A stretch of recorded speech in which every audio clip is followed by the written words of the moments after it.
sempre, que abençoem este espaço virtual, desfrutado por nós neste momento, e que o desejo do aprendizado com base nos ensinos da doutrina espírita seja apenas superado pelo amor em nossos corações, em prol de nossos semelhantes. Assim seja. Assim seja. Ok, já estamos gravando, né? Começamos a oração aí, a gente gravou.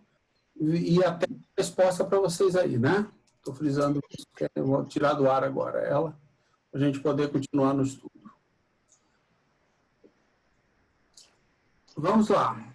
Eu gosto sempre de começar com uma revisão do que a gente viu semana passada, para refrescar na cabeça. Às vezes nem todo mundo está com a coisa fresca, para a gente seguir no estudo. Só lembrando, a gente fez do item 1 até o item 7. 8. 7 ou 8. Ah, 7, item 7 ou 8. Então, o que ficou da semana passada, do estudo que vocês lembram? A gente falou muito da revelação divina e da revelação estudada pela ciência, né? Que tem aquele pessoal que fala, acredita, não pesquisa. Vai pela revelação religiosa, pela fé cega, né? E a revelação, antes disso, a gente tem que estudar, pesquisar para ver o que de fato é, né? Certo. O que mais, pessoal? Bom? Parou no 7º, né?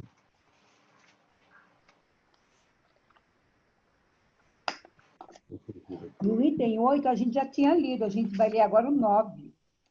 Já o 9? É. Mas o que mais? Só isso que vocês lembram disso, da questão da revelação, o que mais? Ou seja, a revelação litúrgica ou messiânica, né? Que no passado fazem, né? O que mais vocês lembram? Isso, muita coisa. A questão dos reveladores, né, de primeira e segunda ordem, né, o professor ser um revelador de segunda, né, Por exemplo, vai transmitir o conhecimento que ele adquiriu, essa encarnação, e os homens de gênio, né, ele faz essa diferenciação, né, que os homens de gênio já nasceriam com esse conhecimento que, na verdade, não é nenhum privilégio, né, nenhum dom, né, recebido, na verdade já são conhecimentos adquiridos em outras encarnações. Então, esses homens de gênio seriam espíritos mais adiantados, né, com maior número de encarnações e, por conseguinte, um conhecimento maior do que os que ainda têm menos encarnações, né, que não avançaram tanto no conhecimento ou na evolução. Isso aí E a explicação para isso seria, né, por terem outras mais encarnações, a pluralidade das existências, que ele acaba colocando lá no final do 5º item. mais tempo, né? Várias vidas, muito mais vidas, mais tempo, mais aprendizado. Na verdade, é isso que diferencia a gente dos mais evoluídos, normalmente, né? Confirmando a continuidade da vida, né? Somos imortais. Minutinho só, deixa eu responder a Franciele, porque ela acha que acabou. Peraí. Ainda tem vaga, sim. E a Cláudia está com problema na conexão. Ah, tá. Quando ela chegar em casa, ela entra novamente. Algumas pessoas estão com dificuldade aqui, mas é isso. Isso aí. Então, é a Franciele, ela vai tentar novamente. Bem lembrado, bem lembrado.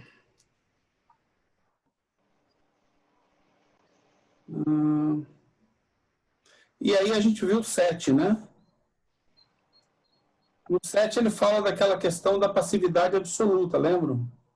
Ou seja, o que é a revelação messiânica? Aquilo que nos é dado vem de Deus, e mesmo quem traz, o mensageiro, o profeta, né, que traz, ele não pode ser questionado, cabe a nós aceitar, sem discutir, e e aceitar e acabou, entendeu? A gente não pode questionar.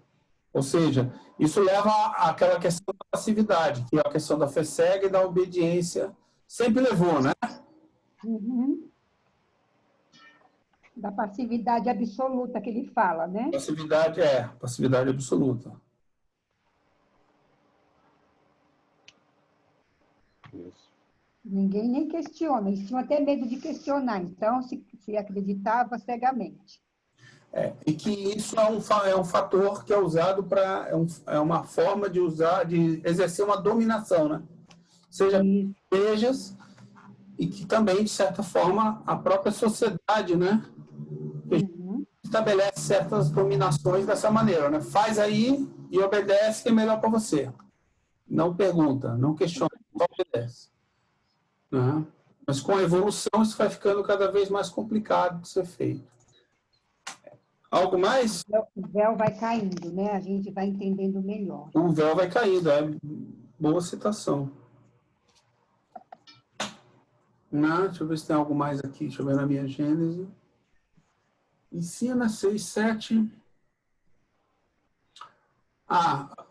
Que as revelações podem ser de verdades científicas ou verdades morais também, né?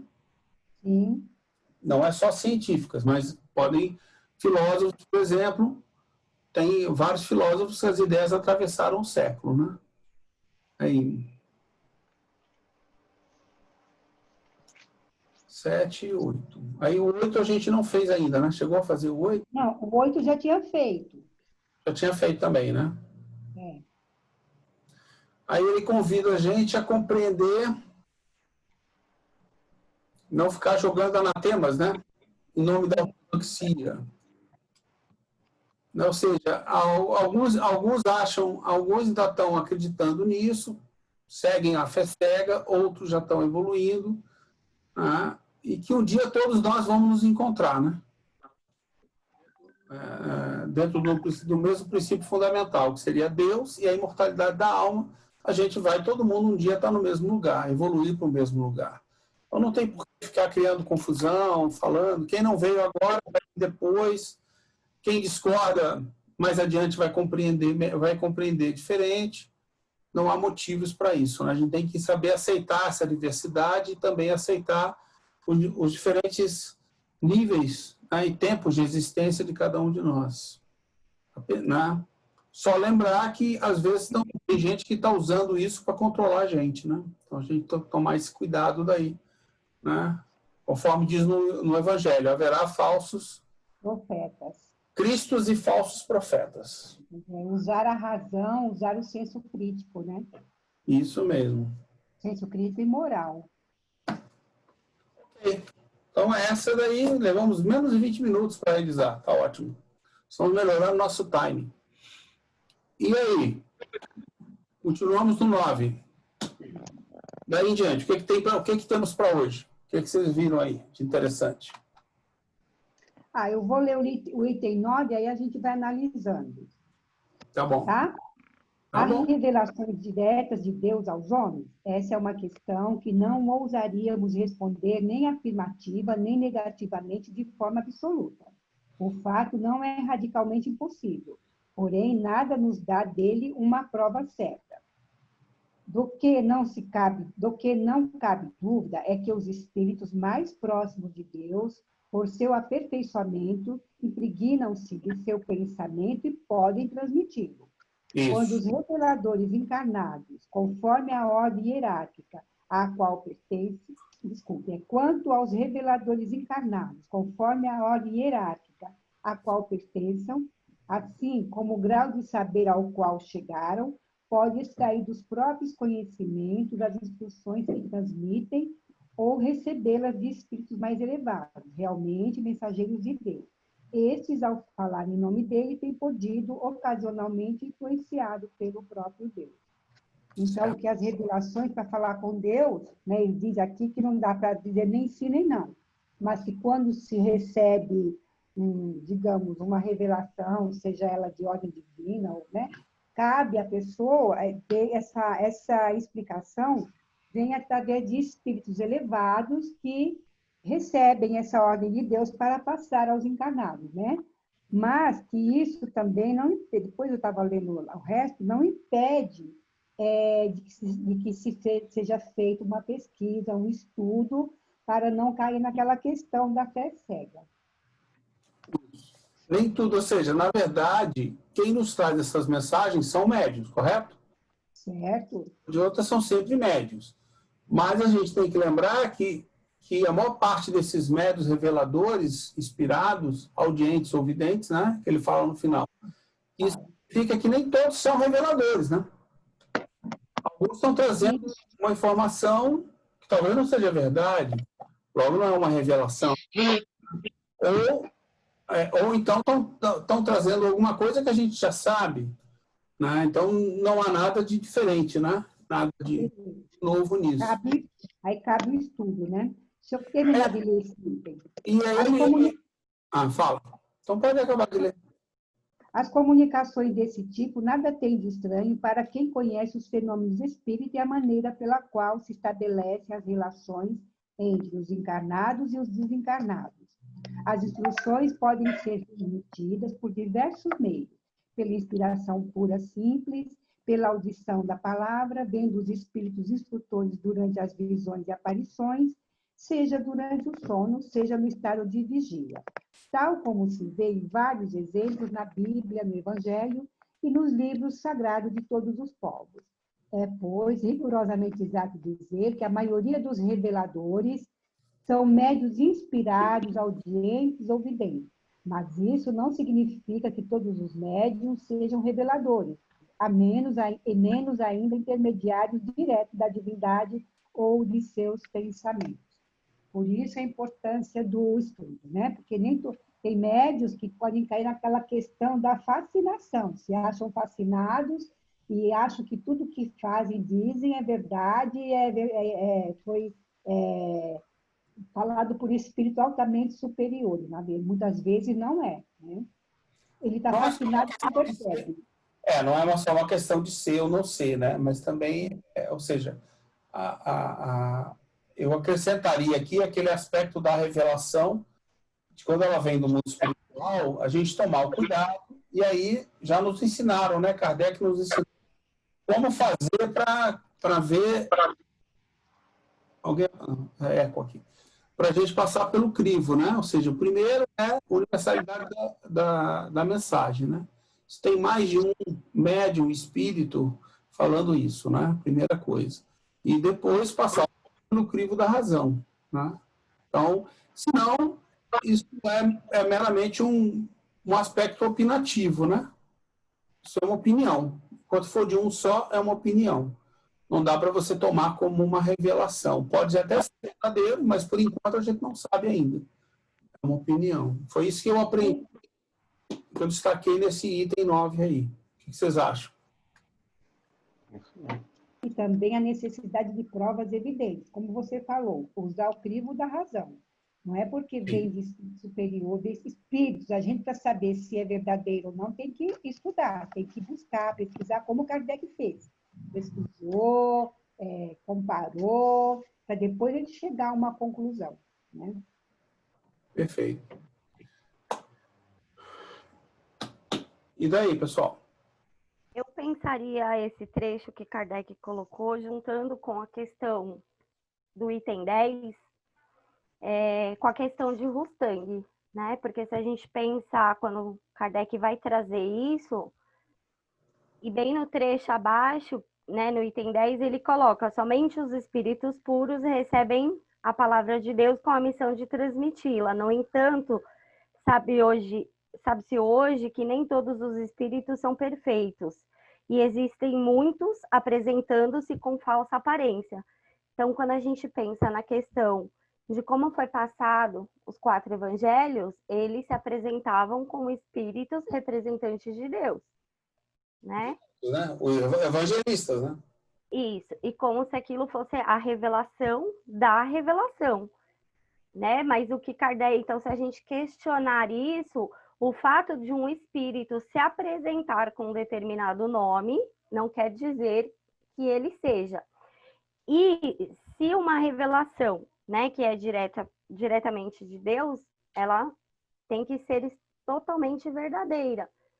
E aí a gente esbarra no impasse, né, do que Kardec traz em relação à reencarnação, né?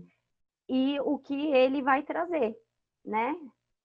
Colocando a reencarnação como um castigo e Kardec como uma necessidade para a evolução do espírito. Então, quando eu li isso, né, ele coloca bem claramente, o caráter essencial da revelação divina é o da eterna verdade.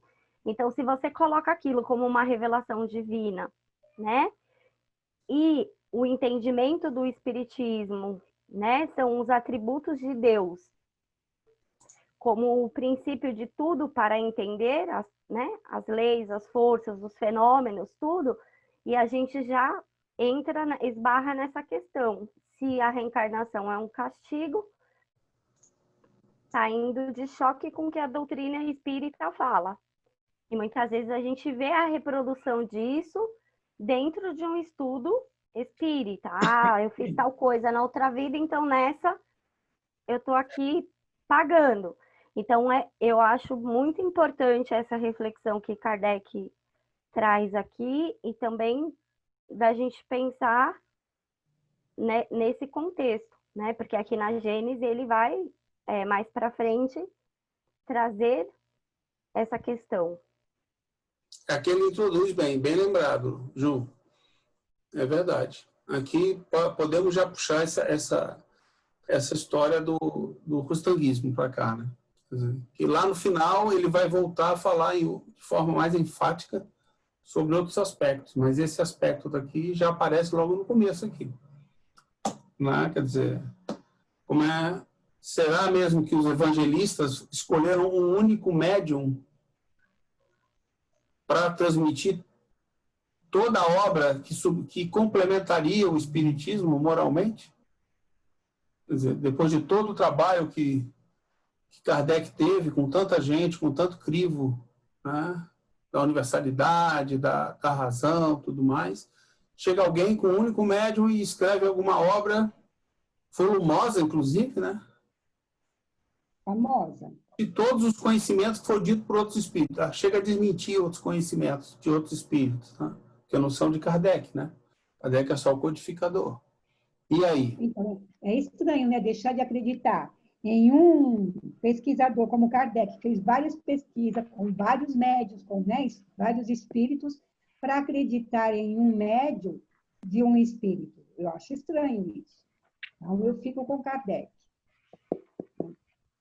Pois é. Então, aí é a escolha de cada um, né? Mas ele chama atenção para isso, né? Quer dizer, se amanhã ou depois a gente tiver num grupo e vier uma comunicação de um único espírito, seja lá quem ele se diga ser, né? Você vai acreditar naquilo pelo que ele disse sozinho, uma única vez, e se aquilo estiver indo contra o que a gente aprendeu no Espiritismo, que vem de vários, né, tendo sido feito da maneira, né, que foi feito. Quer dizer, é assim? Simplesmente basta alguém vir, dizer e acabou? Não é, né? João já falava, João Evangelista, não creia jamais em todos os espíritos, mas veja primeiro se os espíritos são de Deus. Então, quer dizer, não dá para ir acreditando assim, tem que pesquisar. Não. A gente pode pensar não só na questão do método que Kardec usou, né? Mas aí ele coloca uma das perguntas lá do começo, ele fala, a doutrina espírita é uma revelação no sentido litúrgico da palavra? Ou seja, em todos os pontos, o resultado de um ensino oculto vindo do alto, quando é a gente pensa também o que ele colocou aqui no item 8, né? No último parágrafo, que ele coloca, infelizmente, as religiões têm sido, em todos os tempos, um instrumento de dominação. Então, se a gente pensa, né, nessa questão da revelação, a gente se coloca numa condição de submissão. E, né, não é isso que o Espiritismo vem trazer para nós. A gente precisa participar desse entendimento. E uma das coisas que Kardec faz é usar a razão. Ele dialoga com os espíritos, ele não é só porque eles falam que ele não faz o uso da razão, e ele trabalha aquilo como uma revelação litúrgica que não pode ser questionada, que não possa passar por esse crivo da razão também, né? Porque a revelação científica, né? Os que recebem essa revelação são ativos. Quando a ciência tira o véu, desvenda algo que a gente não tinha conhecimento, todos que estão ali participando são ativos. A ciência não é submissa. Ah, então tal cientista falou aquilo e vamos aceitar isso passivamente. Não, eles questionam, eles pesquisam, eles investigam, né? Eles vão ficar... É uma aproximação da verdade, né? Como a gente discutiu na aula anterior, né? A ciência ela sempre é uma aproximação da verdade, né? Ou seja, a gente está se aproximando de conhecer mais um pouco sobre o quê? Sobre as leis divinas, que são as leis da natureza. A gente vai, hoje aprende um pouquinho, amanhã aprende mais um pouquinho. Então, ela não é imutável, né? É uma verdade que, enquanto nos serve, a gente toca. Esse é o ponto que a gente estudou na aula anterior, só para lembrar para vocês. É uma aproximação da verdade, a ciência, né? No sentido da... Também que a Ju falou dos espíritos que Kardec questionava, que ele não ia simplesmente acreditando, né? É muito importante, porque a gente ainda vê hoje, em algumas reuniões de Isobê, médiuns que acham que porque o espírito falou, está falado. E não é assim, tem que questionar, conversar, debater, né? Ah, fulano falou que era tal personagem, mas fulano falou, mas quem garante? Tem que questionar, pesquisar, tirar conclusões, né? Justamente. Eu fico imaginando, na época que estavam colocando as perguntas, que Kardec estava tentando compilar o primeiro livro, o Livro dos Espíritos, o tanto de debate, de assunto que não foi esses encontros. Ah, sim.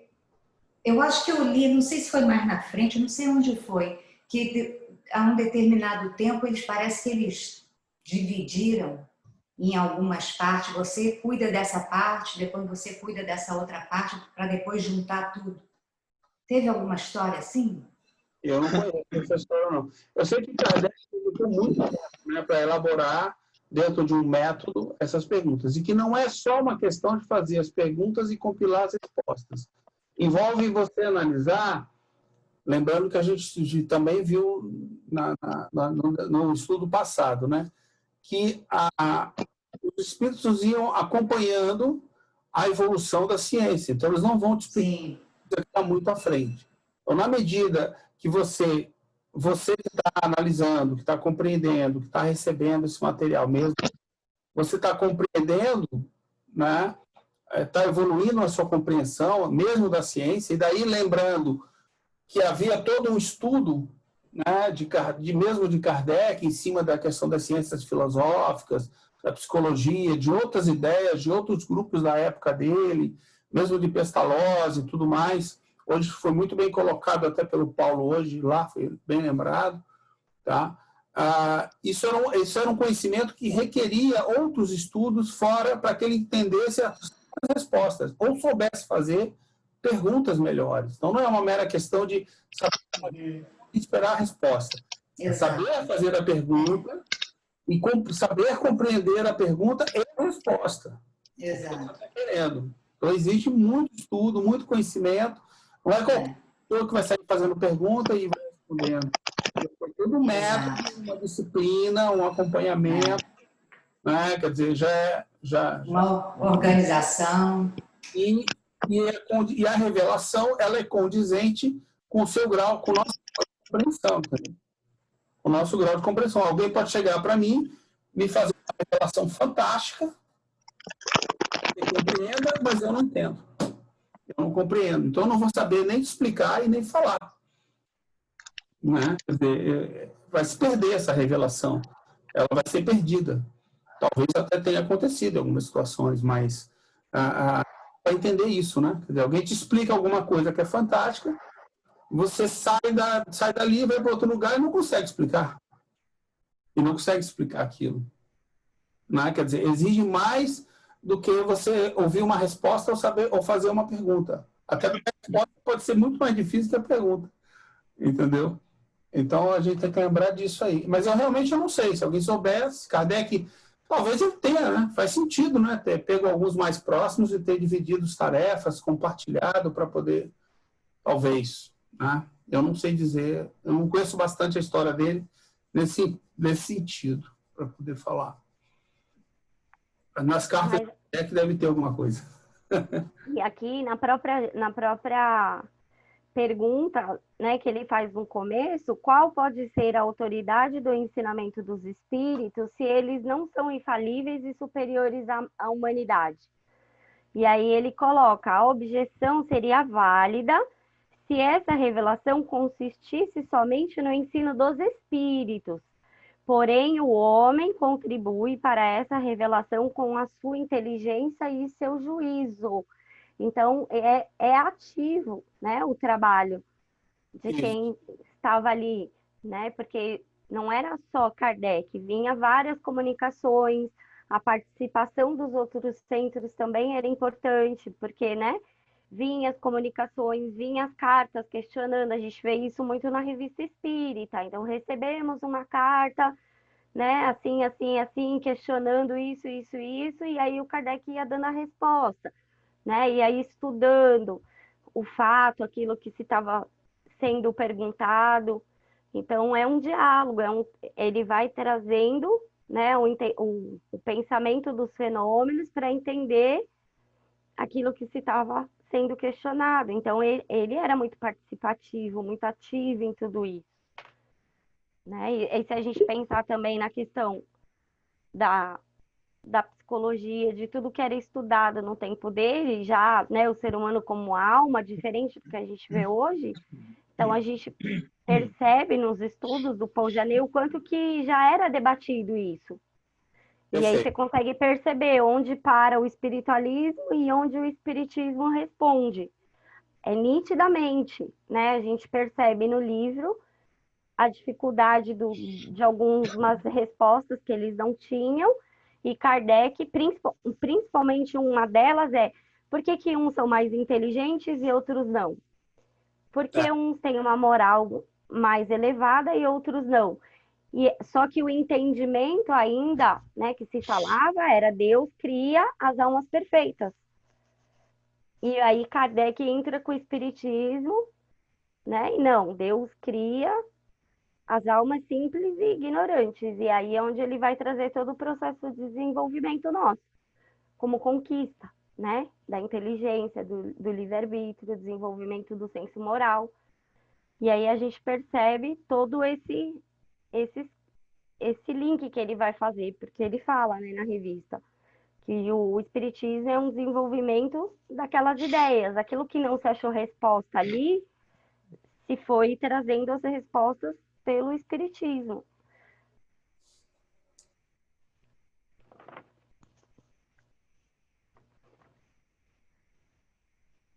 No caso, o que a Juliana acabou de falar, vai de acordo com o início do item 7 aqui, que ele vai falar, no sentido particular da fé religiosa, a revelação se refere mais particularmente às coisas espirituais que o homem não pode saber por si próprio nem descobrir por meio dos sentidos, e cujo conhecimento lhe é dado por Deus ou por seus mensageiros.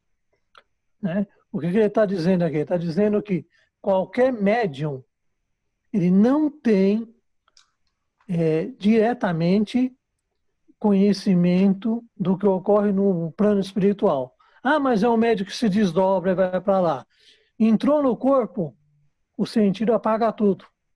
Então é sempre uma revelação de segunda ordem. E aí que precisa usar o crivo e a razão para analisar as coisas. Pode ser o médium que for. Ele não tem contato direto com o mundo espiritual. O que ele vê é através dos sentidos. E isso fica nublado. Sim. Onde é que está isso mesmo? No começo do item 7. Tá. Bem pontuado, Conde.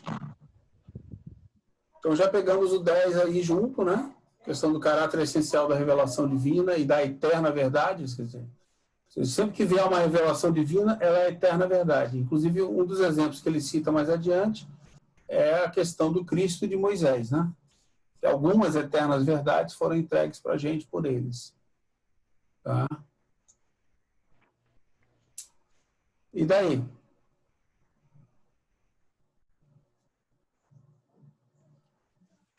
Vamos seguir? Uhum.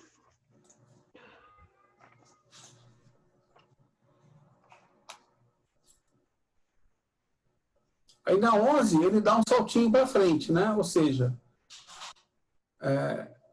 ele traz para a época dele, né? Que na época dele, né, estava acontecendo uma revelação importante, né, porque existia a possibilidade de comunicação com os seres do mundo espiritual, com os espíritos, né? Ele chama a atenção para ser uma nova oportunidade, uma oportunidade que surgiu, né, para a gente poder fazer isso. Né? Apesar, né, ele chama a atenção aqui, de que existe a ignorância das leis que regem essas relações, estava, na verdade, sufocada sob a superstição. O homem era incapaz de alguma dedução salutar.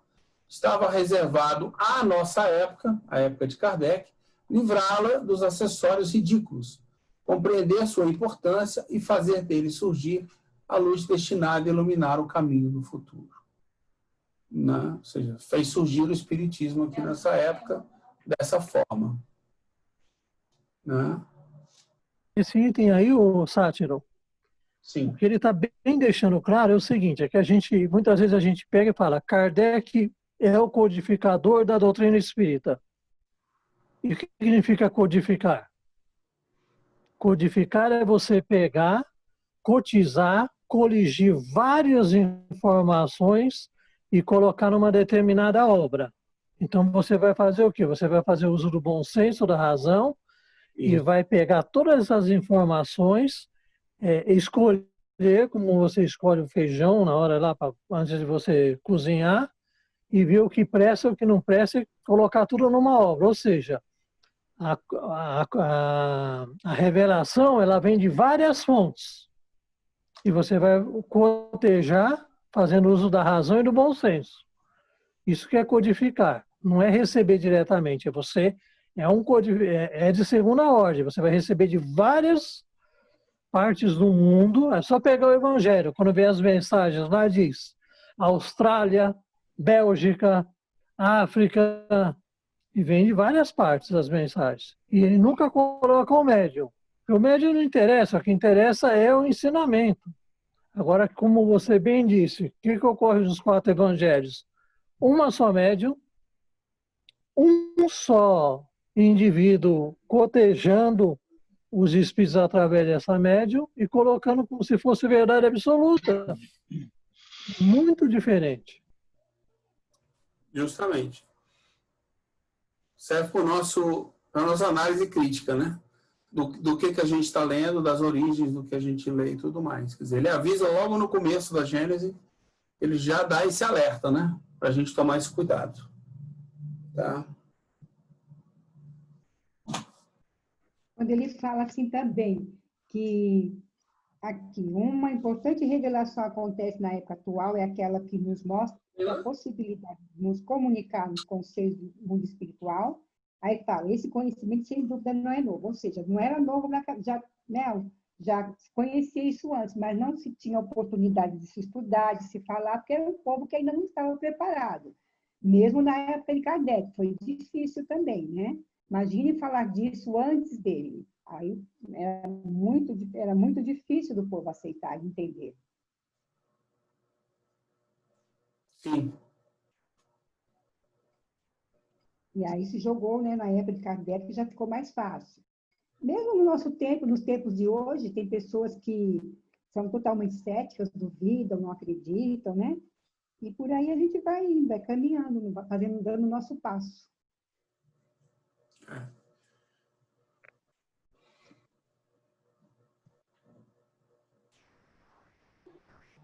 Então, assim, no item 12 seguinte, eu destaquei um pedacinho pequeno, não é pequeno também. O Espiritismo fazendo-nos conhecer o mundo invisível, que nos cerca e o meio no qual vivemos sem suspeitarmos. É uma verdadeira revelação no sentido científico da palavra. Né? Então, ele é realmente uma revelação científica. Ele não se pretende ser nenhum tipo de revelação nem próxima da messiânica e da litúrgica. É completamente diferente a forma como ele se apresenta, né? Tá? Lembrando lá atrás que... Não, aqui na frente a gente vai ver ainda a questão de ser uma ciência de observação. Acho que é mais à frente aqui. Próxima, mais adiante. O Sátiro, a gente tem que enfatizar muito esse item aqui, que ele é bem curto, esse item. Sim. Esse item 12, mas ele bem diz. É o Espírito que falou? É um determinado que falou? Não. Porque ele fala, quem revela o Espiritismo fazendo-nos conhecer o mundo invisível. Ele coloca no plural. São várias vozes que, cotizadas umas com as outras, vão dar um ensinamento. Então, se não tiver dentro desse conjunto, não serve. É a opinião de um espírito. Sim. Isso não tem valor nenhum. Ele vai de várias formas, desde o início do capítulo, falando sobre essa questão. Olha, cuidado, tem opinião e tem a verdade, e tem a revelação. Uma revelação não é uma opinião. Né? Quer dizer, a gente não deve desconsiderar, mas deve considerar como opinião, se vem de um único médium ou de um único espírito. Né? Ele vai mostrando isso, porque eu acho que é meio claro, né? A gente, não só antigamente, hoje, mas antigamente também, se tendia a acreditar que seria uma coisa sobrenatural, seria uma coisa fora da explicação, uma coisa que nos foi dada por Deus, e aí a gente segue o nosso paradigma vigente na época, né? Que vem das religiões antigas, né? Onde isso acontecia com profetas, né? Então, quer dizer, Kardec é o quê? O novo profeta? Que recebe as mensagens e apresenta para a gente? Não, não é nada disso. Ele mesmo já se diz, explica cientificamente como é que se chega lá, como é que a coisa acontece. Ele está começando a desvendar esse mecanismo todo que ele usa realmente, né? Fica bem claro qual é o papel, quem somos e quem é que vem falar com a gente, né? Só porque veio do lado de lá não quer dizer que seja o suprassumo, ou é Deus, ou é o auxiliar direto dele, o braço direito dele que veio falar com a gente. Não, cuidado. Não é assim que a coisa funciona, né? Então, eu acho importante aqui também, ó. Oi? Eu acho importante o que ele tá trazendo bem no comecinho, que ele fala assim, ó, o Espiritismo fazendo-nos conhecer o mundo invisível que nos cerca e o meio no qual vivemos sem suspeitarmos, porque somos espíritos, né? Assim como as leis que o regem, suas relações com o mundo observável, a natureza e o estado dos seres que o habitam, e, por consequência, o destino do homem após a morte. Né? Porque dentro dessa questão que ele também vai trabalhar aqui no item 13, a gente pensar no contexto cultural que existia, então, antes o domínio da igreja, que vai trazer essa questão de céu e inferno, certo? Depois o materialismo, que vai dizer, quando o corpo morre, tudo acaba. E aí, com a reação espiritualista, vai dizer que não, que nós somos almas, né? E que não vivemos em busca de prazer e dor, né? Porque isso pertence ao corpo. E aí, quando ele vai trazer, né, a possibilidade de entendimento de como funciona, né, o mundo invisível, quais são as leis que regem esse mundo, qual é a condição dos seres que estão neste mundo, é uma revelação, porque a gente consegue estudar a nossa ciência aqui da matéria. Agora, a ciência do mundo espiritual, as leis, como que funciona o estado, né, desses seres, só os espíritos podem revelar para a gente, que é o que o Conde falou. Por mais que o médium, né, vai acessar alguma coisa, quando ele volta, ele tem uma alimentação pelos sentidos. Então, quem traz o entendimento dessa relação né, da espiritualidade conosco são os espíritos. Acho bem importante essa fala do que o Kardec traz aqui, com esse entendimento cultural do que, né, porque aí ele vai falar que as consciências estavam prontas para esse ensinamento. Mas por quê? Se rompeu com o materialismo, né? A reação espiritualista vai dizer não. O corpo, a alma sobrevive ao corpo. E aí vem um novo fundamento da moral, que não pode se basear em dor e prazer, nem em castigo e recompensa do dogma, né? O fundamento da moral tem que ser um ato refletido, o ato do dever, escolhido, da alma. Perfeito. E aí a gente vai ver mais no item 13. O item 13 é bom. Já começa logo dando uma pancada aí no começo. E aí, quem quer comentar o 13 aí? Quem quer abrir ele?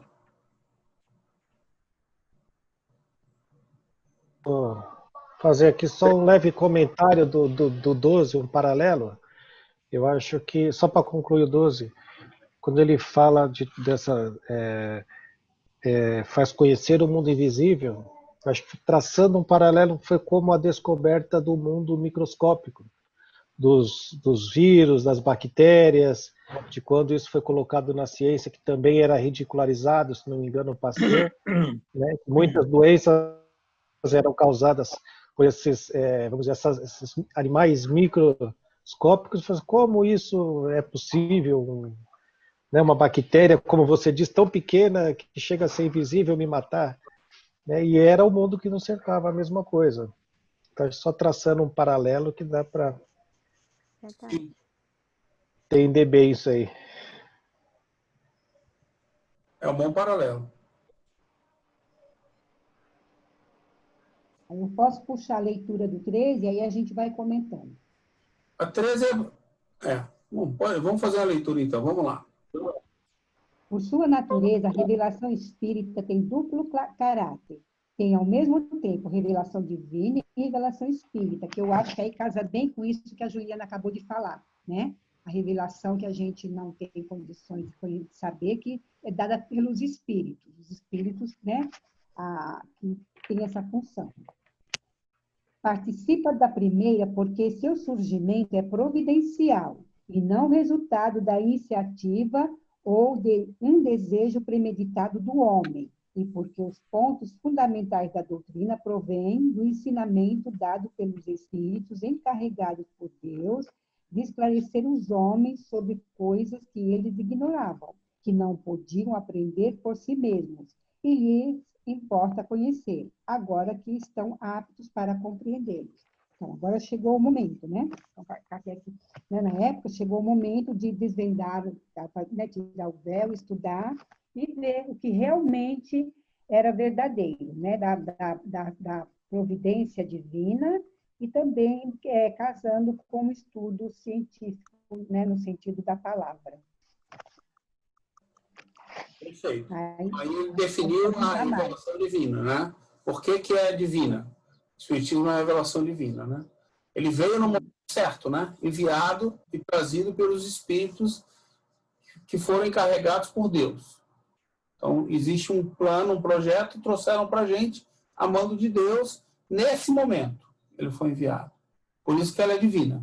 Ponto. Né? E coisas que nós não podíamos aprender sozinhos, né? Ou seja, a revelação também. Aí é o aspecto da revelação.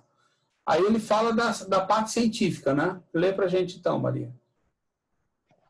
E não resultado iniciativo ou de um desejo permitido do homem, porque os pontos fundamentais da doutrina provêm do ensinamento dado pelos espíritos encarregados por Deus de esclarecer os homens sobre coisas que eles ignoravam, que não podiam aprender por si mesmos.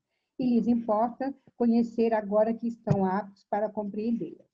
Participa da segunda porque esse ensinamento não é privilégio de nenhum indivíduo, mas é dado a todos da mesma maneira, porque tanto os que o transmitem, quanto aqueles que o recebem, não são seres passivos, dispensados do trabalho de observação e pesquisa, porque não renunciaram ao julgamento nem ao livre-arbítrio, porque nada os impede de examinar. Ou seja, não é porque veio dos espíritos da divindade que a gente está proibido de estudar, de ver a parte científica, de tirar os conceitos e de achar o que é realmente verdade e o que ainda não é verdade. Então, tem que estudar. A gente não pode se acomodar achando que não, Deus revelou, a gente não precisa estudar. Eu entendi assim, que tem que estudar sim. A gente pode fazer observação, pode pesquisar, pode observar, né? Pode avaliar o que está sendo enviado, comparar, fazer o que a gente achar necessário para poder olhar para essa revelação que veio para a gente. Ao contrário, ele é recomendado. Ao contrário, ele recomenda esse estudo, pesquisa. Enfim, porque a doutrina nunca foi ditada toda completa, nem imposta à crença cega, porque ela é deduzida pelo trabalho do homem, da observação, dos fatos que os espíritos colocam diante de seus olhos. Olha que importância, né? Assim como das instruções que dão, instruções que ele estuda, comenta, compara, a fim de ele mesmo extrair suas consequências e aplicações. Em resumo, o que caracteriza a revelação espírita é o fato de sua origem ser divina, a iniciativa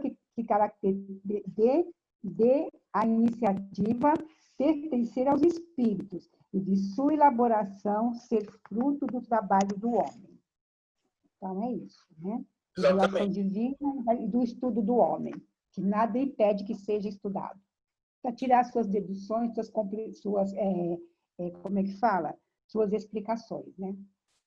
Ou seja, segundo a nossa compreensão, e aí entra novamente o aspecto anterior que ele chama a atenção.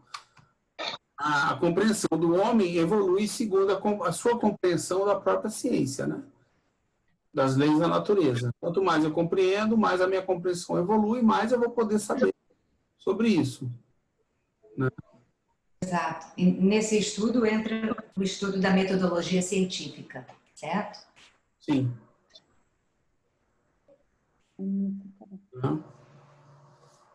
Então, é algo a ser estudado e a gente sabe que permanentemente, né? Que é aquela velha história. Toda vez que a gente relê alguma coisa de Kardec, a gente não diz que a gente sempre aprende alguma coisa a mais? Por quê? Porque não estava dito lá e aí você foi dormir e apareceu um parágrafo novo? Não. Porque a gente relê com mais conhecimento, né?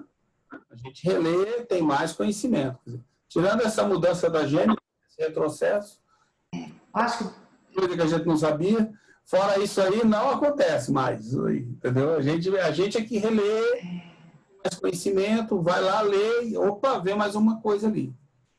eu acho incrível quando às vezes a gente lê um parágrafo em uma determinada momento da vida, depois vai ler aquele mesmo livro um pouco mais tarde, a mente já expandiu, você vê aquele parágrafo, aquele capítulo de uma maneira completamente diferente.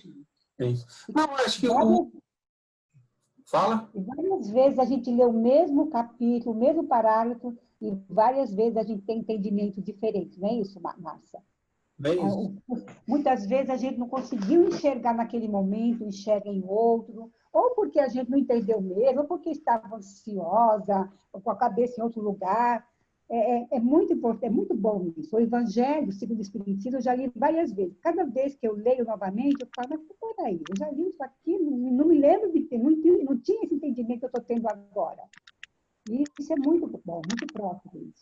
Isso.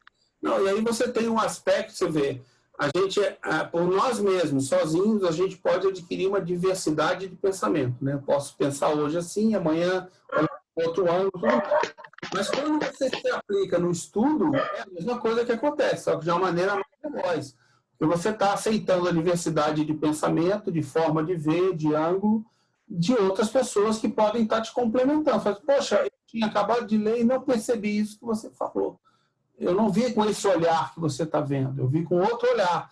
Então, também no estudo de grupo, a gente tem a mesma coisa, a gente tem essa mesma oportunidade e, na minha opinião, até podendo fazer isso com mais velocidade, né? Por isso, pelo menos, que eu vejo que muitos anseiam estudar no grupo, ter um grupo de estudo como esse que a gente montou, para você poder ter mais ganho, né? Você tem você dedica até mais tempo, né?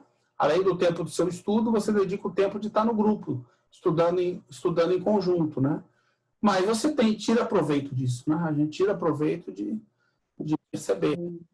O estudo em grupo é muito enriquecedor por conta disso, das diversidades, né? Que a gente pensa de um jeito, ouve o colega que entendeu de outro, e aí a gente vai juntando e vai tirando as conclusões e chega a um consenso, né? A um ponto comum. É muito enriquecedor. E você sabe que antes eu não gostava de estudar em grupo, eu achava muito complicado. Depois que eu comecei a estudar, que eu vi que, na verdade, acho que era eu que fazia a complicação e não o grupo. Então, agora eu me revolto, eu já entendo. O final do parágrafo aí, eu acho que ele resume, de uma maneira muito feliz, isso que está em Itália, porque ele fala que a revelação vem dos desencarnados, por iniciativa deles, Sim. mas que o trabalho pertence aos encarnados. Ou seja, se a sociedade não estivesse por um conjunto de acasos de preparação preparada para receber a mensagem, ela teria batido e voltado e ninguém teria guardado essa mensagem, que é o Espiritismo. Ou seja, a sociedade estava preparada para receber essa mensagem, senão ela não teria frutificado. Não só É como... preparado, eu acho, eu entendo, mas eu até complementando, eu acho que tem uma questão de mérito, né? Quer dizer, a gente compreende certas coisas de acordo com o estudo que a gente aplicou, o tempo que a gente aplicou, o debate, tudo, e isso aí, na verdade, é um mérito, é uma conquista que a gente fez. Sim, conquista da sociedade. Da sociedade, entendeu? Então, como? Eu ia falar, como Jesus também. A gente aprendeu, a gente se esforçou, aqueles que aprenderam, aqueles que se esforçaram, têm direito. Isso é negado aos outros? Não, não é negado, basta que eles queiram fazer a mesma conquista, mas essa conquista não pode ser dada por nós, tem que ser feita por eles, por cada um de nós, entendeu? Cada um de nós tem que se juntar na sociedade, fazer parte, querer dar um passo adiante. Aí você vai conseguir essa conquista. Ninguém vai chegar e falar, agora que eu consegui a conquista, vou passar para você. Se fosse assim, bastaria a gente, sei lá, ler o livro do Paulo e está tudo resolvido, né? E não no caso também, Sátiro, quando vamos voltar no exemplo de Jesus, lá na época dele. Ele veio no povo judeu. Por que ele veio naquela sociedade? Porque aquela sociedade estava preparada. E por que ela estava preparada? Porque todos os judeus, ainda que do sexo masculino, eram alfabetizados. Todos eles vinham a lei. Todos. Não havia judeu analfabeto. A gente tem ideia, mas os apóstolos pescadores não sabiam ler nem escrever. Isso é lenda. Todo judeu do sexo masculino sabia ler e escrever. Era lei, era obrigado a saber. E isso começou lá no cativeiro da Babilônia. Demorou 300, 400 anos, mas era crime passível de punição se o rabino não ensinasse a ler e escrever. Certo. Até hoje é assim, né? Até hoje existe essa Sim. do dia. Quando descobriram aquela tribo de judeus na África, não me recordo o país, e descobriu que eles eram analfabetos, mandaram grupos grandes de rabinos lá para alfabetizar todo mundo. Porque é uma obrigação judaica. Uns anos atrás, descobriram um monte de judeu negro na África lá e judaísmo, e muitos não sabiam ler. É verdade, muito bem lembrado. Igualzinho no Brasil, né? Aqui nessa parte que o Conde falou, tem uma questão que linka com o que ele falou no Item 12, né? Então, quando ele coloca assim, que a iniciativa, né, pertence aos espíritos, mas os espíritos não vinham em forma de, olha, Kardec, lá no mundo espiritual tem espíritos que se acham vivos. Porque lembra que aqui no item 12 ele vai falar que o espiritismo nos vai fazer conhecer o estado dos seres. Que seres? Né? Os espíritos que estão desencarnados. Então, quando ele classifica aqui no item 14, né? O espiritismo é como uma ciência positiva, ou seja, ele vai estudar a causa e a lei daquele fenômeno.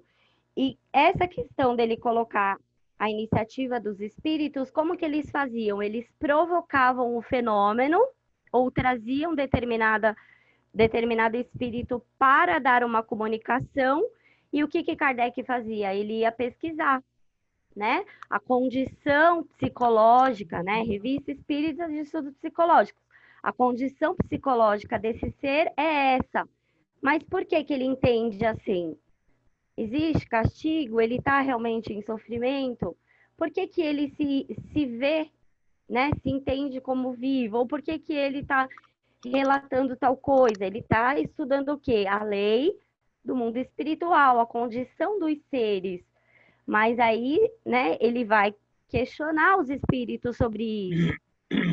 Então, eu penso que é nesse sentido, no meu entendimento, né, que Kardec está colocando isso, né, porque os fenômenos eram provocados, que é o que ele vai trazer na Revista Espírita, que o espiritismo surgiu, né, lá nos Estados Unidos, mas que ele se desenvolveu na Europa. Por quê? Na Europa foi-se estudar os fenômenos, as causas e as consequências morais. Porque existia lá nos Estados Unidos apenas a questão da curiosidade, né? Foi assim que se iniciou, mas isso a gente percebe um pouquinho lá no filme, quando eles trazem aquele monte de caderno, né, para o Kardec. Olha, a gente tem aqui um monte de caderno, que a gente fez pergunta, e aí Kardec questiona, não, mas se, né, vamos estudar o fenômeno. Existe uma inteligência por trás que está respondendo. Quer falar mais? Sim. Juliana, isso que você está dizendo que começou aqui nos Estados Unidos é o caso daquela família Fox? Sim. E o fenômeno em si, né? Porque começou através desse fenômeno, as batidas, as mesas. Tudo mais. Isso. Mas quando a gente vê a questão da Europa, que ele coloca isso bem categórico na Revista Espírita, que agora eu não lembro o ano, mas depois eu pego e passo para vocês. Que aí ele vai falar que eu passo o artigo, tá? Que ele vai falar que isso nasceu, né, nos Estados Unidos, mas que se desenvolveu na Europa. Porque lá na Europa, né? Isso, não foi se estudar o fenômeno só por uma questão de divertimento, e sim foi estudar por que esse espírito está falando tal coisa, vamos estudar o que é isso, o que significa isso, qual é o entendimento que isso traz, né? Então é todo um estudo, porque ele vai classificar o espiritismo aqui, ó, né? Da mesma maneira que as ciências positivas.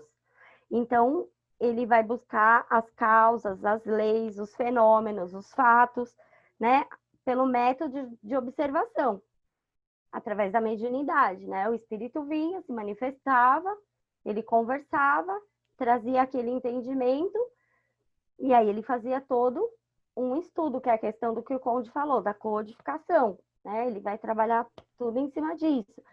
E aí a gente vai perceber a importância, né, do método, o quanto não é só uma questão...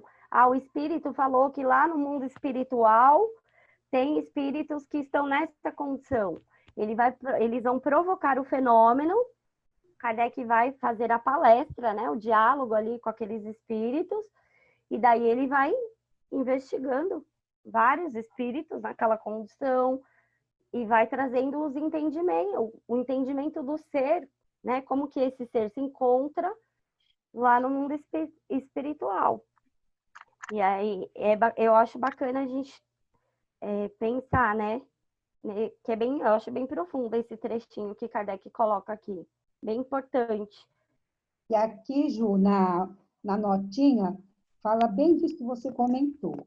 Fala assim, nos tempos de Kardec, considerava-se positiva a ciência que tinha como objeto descobrir as causas e as leis dos fenômenos e fatos, estudando-os pelos métodos de observação, experimentação e indução, a partir dos quais podia-se deduzir suas leis. Acho que aí casou bem com a sua explicação. É um esforço, é também um esforço, principalmente, complementarmente, pelo menos, um esforço do homem.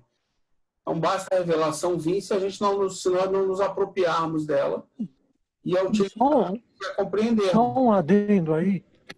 A Juliana falou que chegou na Europa. Mas nós temos de pensar e lembrar que na Europa, depende da localidade da Europa, o resultado foi diferente. Quando a gente leu História do Espiritualismo, do Arthur Conan Doyle, traduzido aqui numa edição como História do Espiritismo, não, o correto é História do Espiritualismo.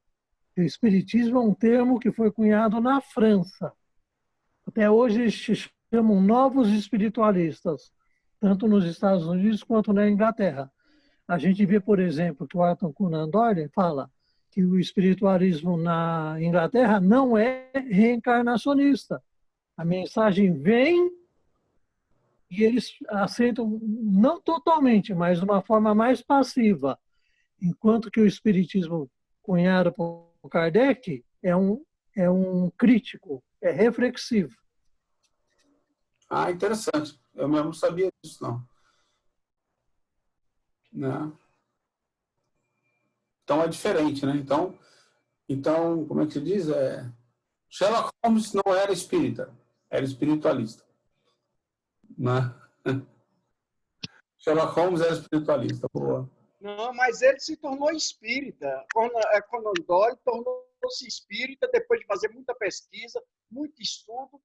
E quando ele escreveu, ele vai contar a história de René Descartes até o final, das irmãs Fox, tudo, desse livro de... Sim, mas ele não é reencarnacionista.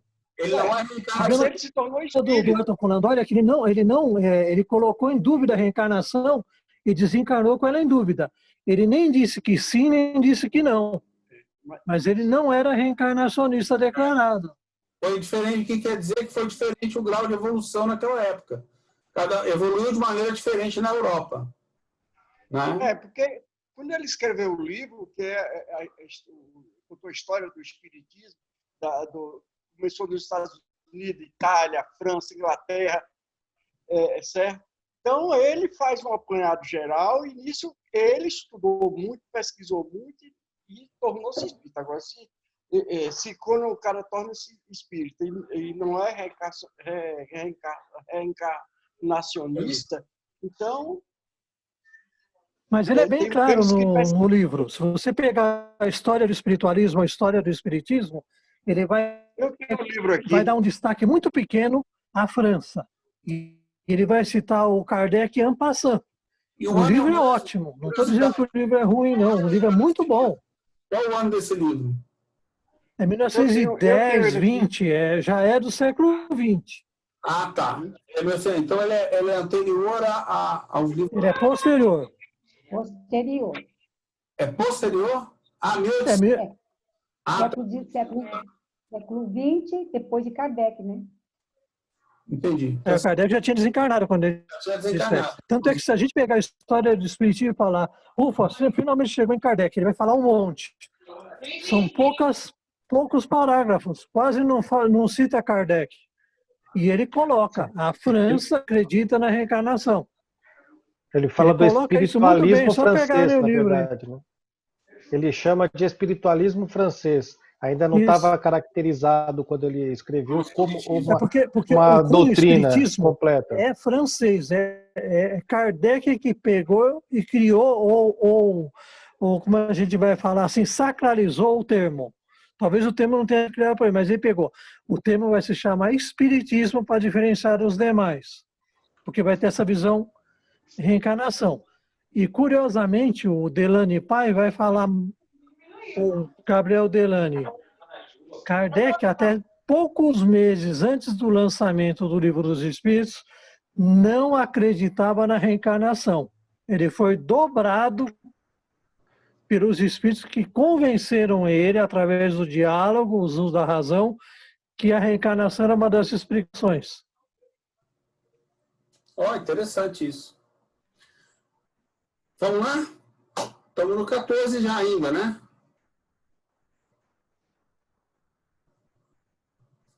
O 14 ele entra no aspecto do... Deixa eu ver aqui minhas anotações. É quando ele fala da questão da ciência de observação e não um produto da imaginação. Como é que foi elaborado o espiritismo, né? Como é que você organizou o espiritismo, a forma que foi feita, né? Aplica-se o método experimental, que é esse trecho da nota que a Maria leu, né? Quando se apresentam fatos novos que não podem ser explicados por meio das leis conhecidas. Ou seja, não tinha nenhuma lei que explicava isso que estava acontecendo. Daí você os observa, compara, analisa e remontando dos efeitos para a causa. Observa-se o efeito, vamos olhar, né, vamos buscar as causas. Chega-se à lei que o rege. Primeiro, observa-se, depois você deduz a lei, né? Deduz suas consequências, procura as aplicações úteis. Então, é onde ele, no final dessa parte, ele diz que o espiritismo é uma ciência de observação e não produto da imaginação. Ou seja, como não há leis para que eu possa avançar sobre elas, eu observo e depois eu crio a lei. E não eu vejo a lei, aprendo, junto várias e posso imaginar que tal coisa vai acontecer. Não é esse tipo de ciência. Né? O item 26 ele fala do quê? No século XIX, as ciências psicológicas, psicologia lógica e moral, eram espiritualistas. Estudavam os fatos e fenômenos do espírito humano, ou alma, pelo método de observação e fazendo a indução de suas leis. Kardec demonstra, descrevendo o seu procedimento experimental, que o espiritismo também se qualifica como uma ciência de observação. Nota do editor. Você está lendo isso, Satiro? Isso é uma nota na minha... na nota, tá. 26. Nota 26. Achei. Nota do editor. Não.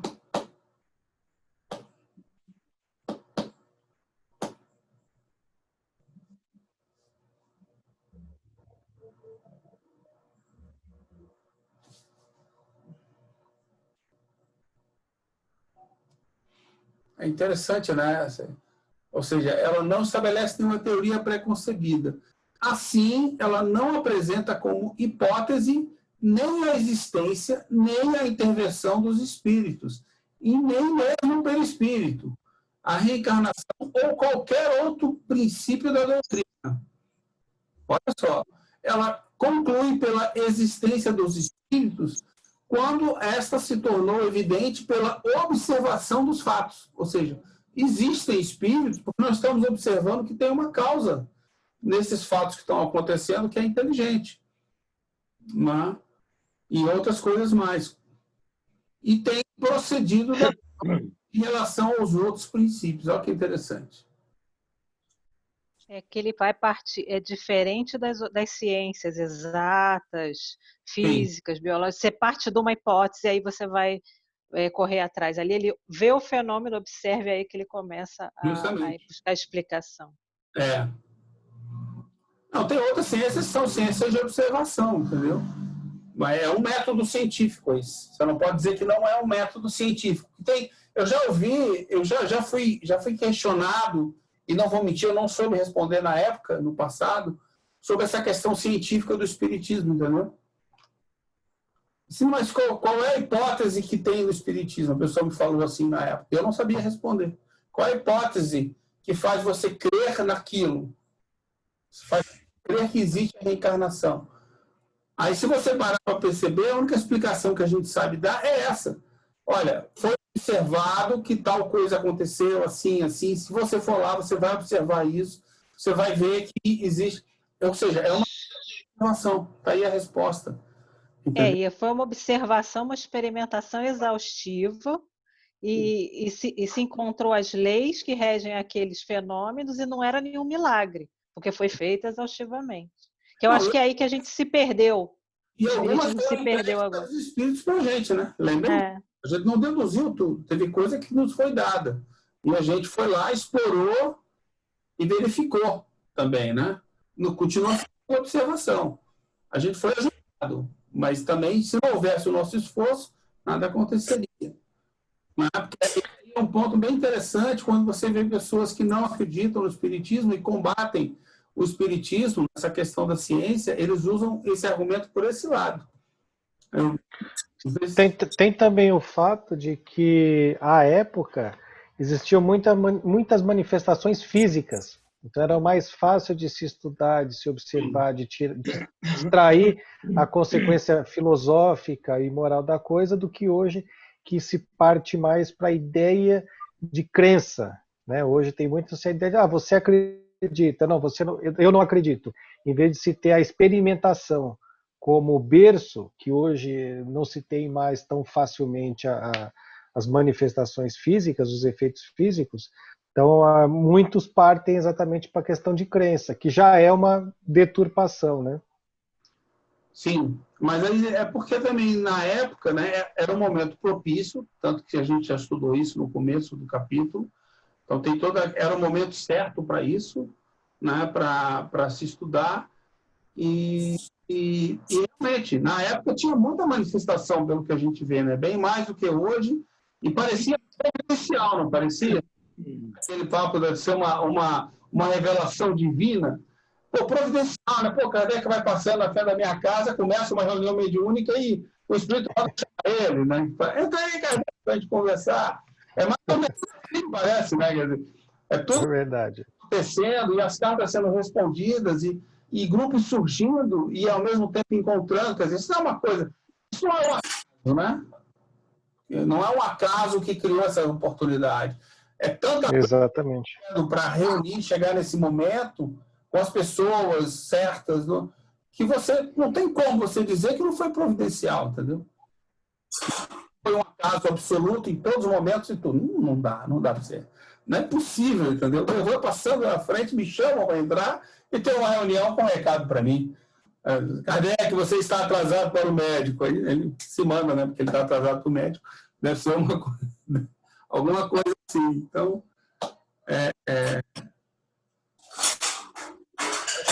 isso tudo, né?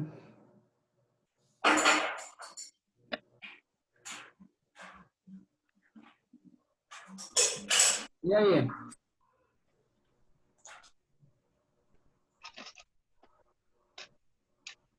Estamos no 14, né? O 15 é um exemplo, né? Porque esse exemplo que ele vai trazer no 15 fecha aquilo que ele traz aqui nesse parágrafo que começa depois onde separou. Não foram, portanto, os fatos que vieram posteriormente confirmar a teoria, mas a teoria que veio em seguida para explicar e resumir os fatos. Então, né, ia-se estudar os fatos. E aí ele vai trazer esse exemplo, que é bem bacana.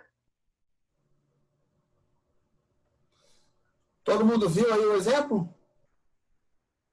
Ou quer que a gente leia? É dos espíritos que não sabem que morreram, né? Aquele Deus. Quer que a gente leia aí? Então, vou dar uma lida aqui. Eu leio, Maria, pode deixar. Se temos um exemplo. Pode falar? Você lê? Tá, desculpa, eu confundi. Dá um descanso para você. Se temos um exemplo, no mundo dos espíritos ocorre um fato muito singular, o qual seguramente ninguém havia suspeitado, os de existirem espíritos que não se consideram mortos. Pois bem, os espíritos superiores, que conhecem perfeitamente esse fato, nunca vieram dizer por antecipação: há espíritos que supõem ainda viver na vida terrestre, conservando seus gostos, hábitos e instintos. Em lugar disso, provocaram a manifestação de espíritos dessa categoria, para que os observássemos. Assim, depois de ver os espíritos inseguros em relação ao seu estado, ou afirmando pertencerem a este mundo e desempenhando suas ocupações habituais, do exemplo se deduz a regra. A multiplicidade de fatos semelhantes provou não se tratar de uma exceção, não foi um só, né?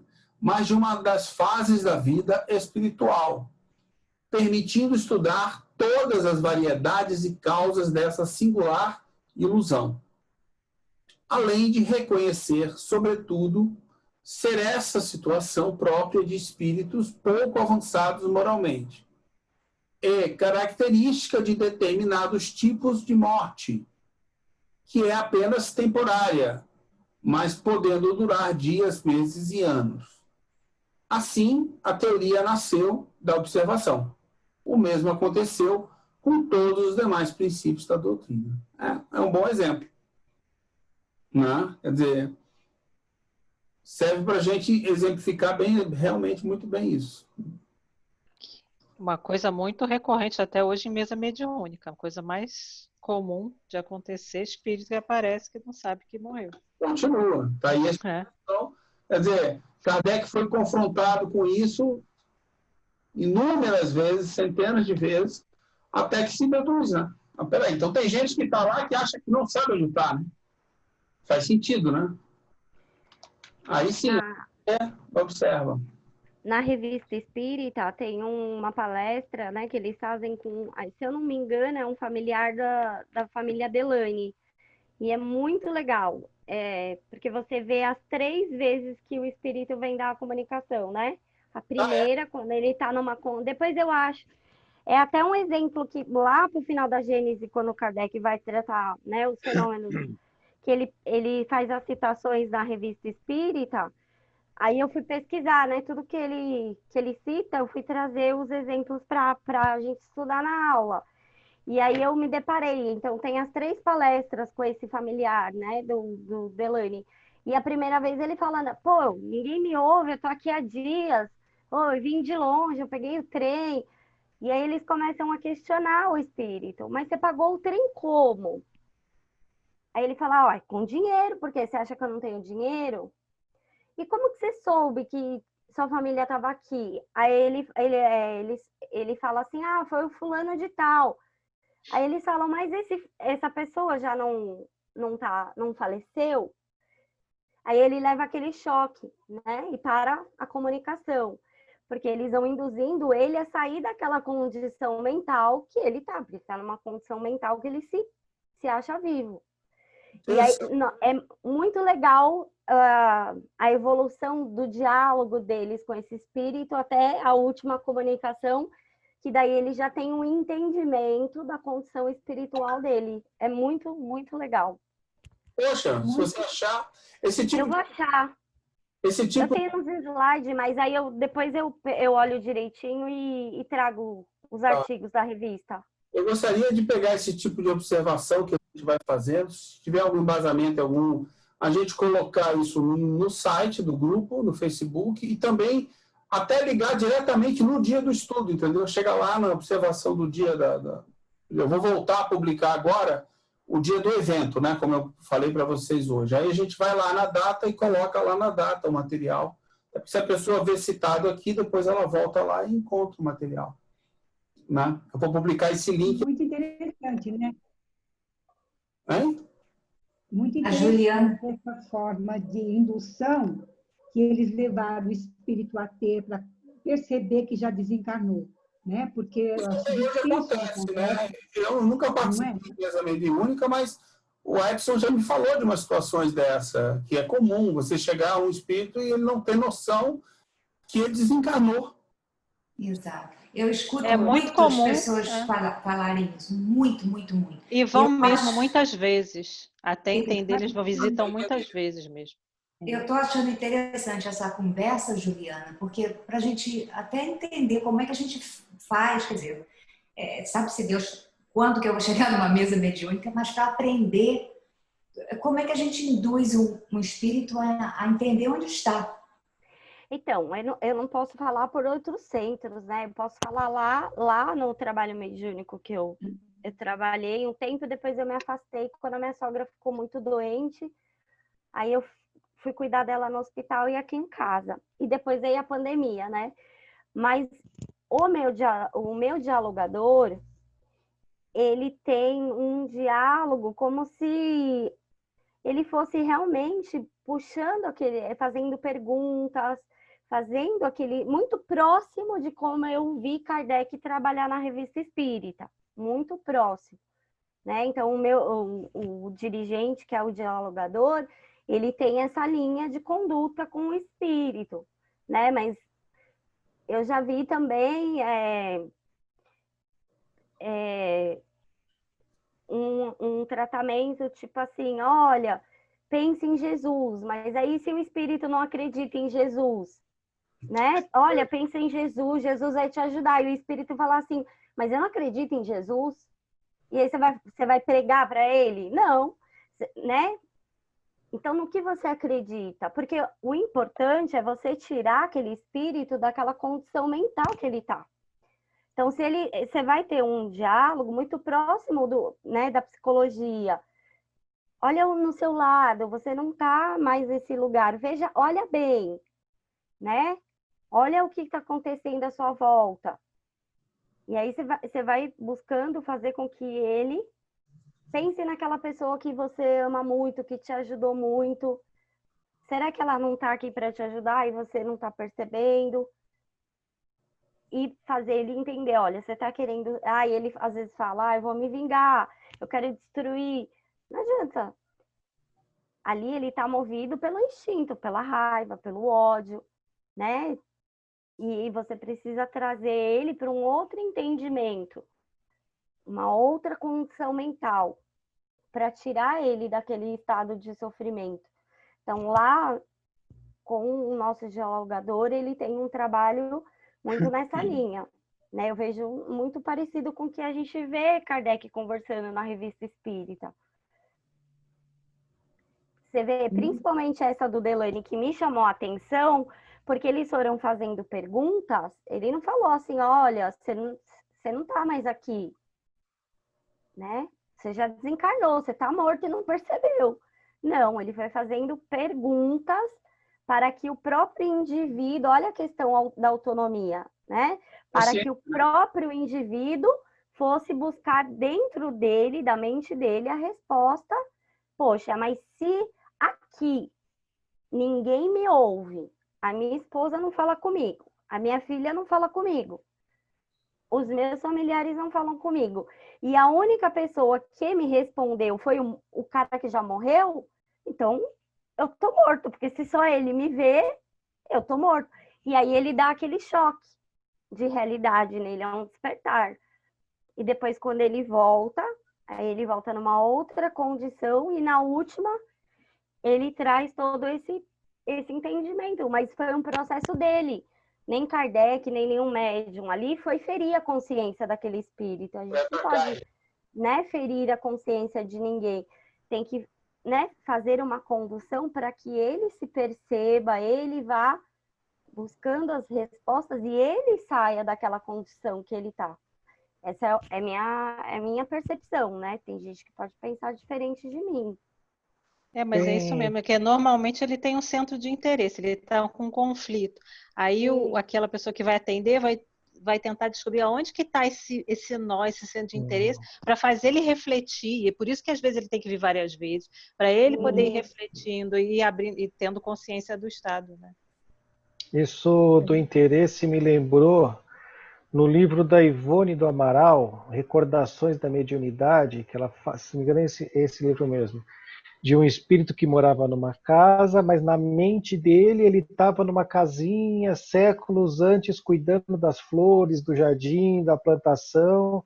Então o mentor falava para ela, olha, ele não pode ser tirado à força, ele precisa cair em si, de que ele não precisa estar ali mais cuidando das flores, do jardim, da horta, das galinhas. Então o trabalho dela foi tirando ele desse estado mental até ele cair na lucidez, para depois continuar com a vida dele. Mas é exatamente isso. Ele tinha um interesse, um foco mental numa coisa e foi trabalhado para ele sair daquilo. E é como a Vanessa falou, né? Muitas vezes o espírito precisa voltar mais vezes, porque com uma só conversa a gente não consegue induzi-lo a esse entendimento, né? Mas ele vai voltando, chega uma hora que ele é levado a entender que já desencarnou, né? Mas tem que ser tudo muito assim, sutil, como a Juliana falou, fazendo perguntas, né? Ele pergunta para a gente muitas vezes devolve a pergunta de uma outra forma, até fazer ele entender que ele já desencanou. Logo que eu comecei a trabalhar na desobsessão, eu tinha um pavor, de repente, eu deixar escapar uma palavra que o espírito se revoltasse, entendesse naquele momento que estava desencarnado. Ele pode se revoltar também, né? Não aceitar.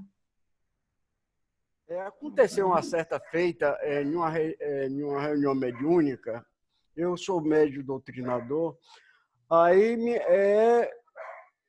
teve uma comunicação de uma pitonisa da época de Sócrates.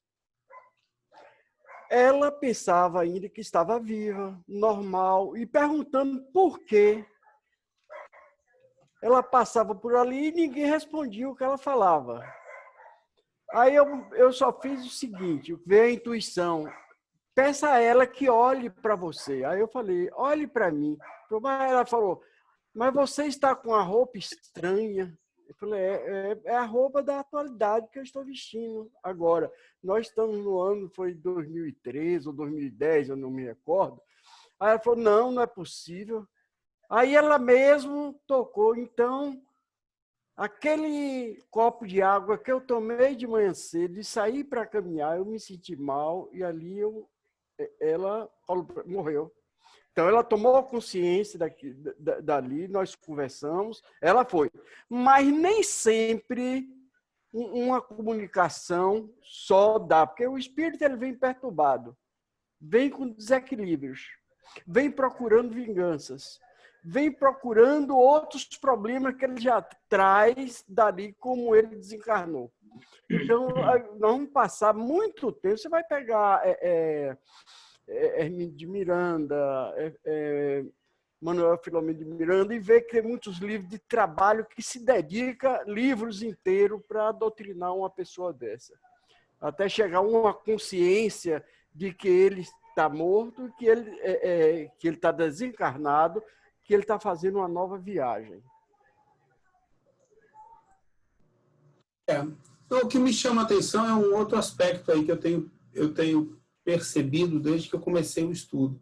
Coincidentemente, eu comecei também o estudo da mediunidade, né, pela primeira vez. Já tinha lido, mas nunca tinha estudado, o ano passado. E na medida que, assim, depois que eu passei aqueles 3 meses críticos, né, de loucura absoluta, matei 2 pessoas na rua porque elas iam contra mim, etc. Passado esse momento inicial, a polícia não me pegou, eu pude seguir no meu estudo na vida, né? E aí eu comecei a perceber que eu tinha uma visão dentro do grupo que estudava a mediunidade diferente porque eu estava estudando a Gênese. Porque quando eu comecei a estudar, não estudei. Eu comecei, inclusive, pela Gênese, né? Comparando, depois desisti e fiquei só com a Gênese. E eu comecei a ter essa compreensão logo no capítulo 1 da Gênese, entendeu? Eu comecei a ler no 1, no 2, no 3, estava lá pelo 5 e o pessoal... Aí eu comecei a puxar coisas da Gênese para debater no grupo da mediunidade. Eu acho que é meio que fundamental, é importante conhecer o Livro dos Espíritos, que o que eles pedem, pelo menos no meu centro, é o Livro dos Espíritos, olha só, e o Evangelho. Sendo que a gente está fazendo um curso de mediunidade e vai começar a participar, num certo momento, das reuniões mediúnicas do centro. E aí eu acho engraçado agora, né? Entendeu? Por que não pede a Gênese, né? Tem tanto aprendizado aqui que é fundamental da forma, do método, a gente acabou de falar. Tudo isso aí, quer dizer, com esse estudo fica mais fácil você conversar, ajudar alguém, entendeu? E eu acho que esse é o grande trabalho que a gente tem num trabalho mediúnico, né? A gente está ajudando as pessoas no momento. No momento, pelo menos, esse é o grande trabalho que existe. E eu acrescentaria ainda os livros Céu e Inferno, que antes de eu ler a Gênese, o Céu e Inferno era meu livro preferido. Porque ali Kardec desconstrói muita coisa, principalmente quando ele vai falar da questão da imperfeição, né? Ali naquele tópico. Sim. Agora eu não lembro certinho, mas depois eu mando para vocês. As penas e os gozos da vida futura. Isso. Quando ele vai falar da questão da imperfeição, tá lá. É muito claro. E aquele trecho é fundamental para a gente entender a relação, a condição do ser também no mundo espiritual. Eu acho, né? Na minha visão. A gente talvez devesse realmente, para ser um bom participante do grupo de médium e quiser estudar, não só estudar o livro dos médiuns, mas ser um participante, estudar as obras fundamentais de Kardec, né? Sem excluir nenhuma, né? E não ficar só na parte evangelizadora, né? Como você falou. Eu fico imaginando o que alguns que são assim, porque cresce em Jesus Cristo, mas eu não acredito em Jesus Cristo. Deve ser ótimo, né? Você vê o que a pessoa faz nessa hora. Mas fala, pô, e aí? Aí eu me perco, né? Quer dizer, tirou o meu... Porque e tem outras religiões que não seguem realmente, né? Não são cristãos, não seguem o Cristo. Não né? E são espíritos, e talvez possa vir dar uma comunicação, nada impede. E eu não posso ferir a consciência daquele espírito. Eu tenho que respeitar aquilo que ele está falando. Nós temos pegado muito padres, bispos, católicos, protestantes, entendeu? A dificuldade que às vezes se tem com um bispo católico, um padre, que são estudiosos, ele conhece, entendeu? Certo? São pessoas que estudaram.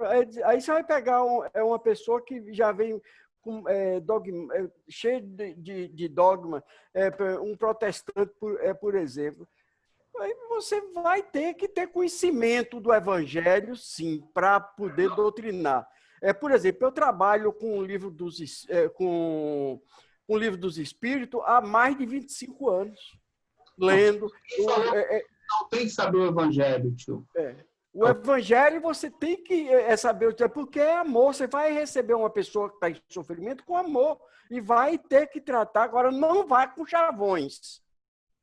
Para doutrinar, não use chavões. Você vai recebendo as intuições, vai desenvolvendo o argumento que chegue aonde está o âmago do problema.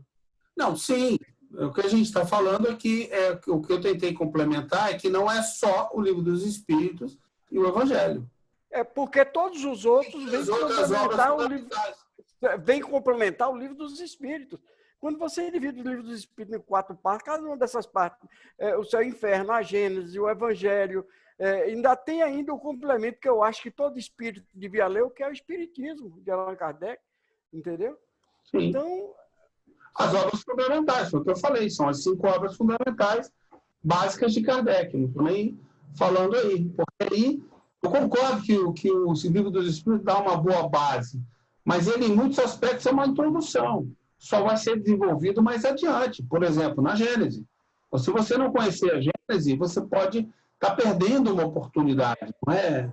Então, acho que, na minha opinião, é nesse sentido que eu quis colaborar. Não, tudo bem. A colaboração foi boa. É que eu estou dizendo para você que todas as outras obras, inclusive as obras póstumas e o que é o Espiritismo, está além do Pentateuco kardeciano, que nós deveríamos ler também.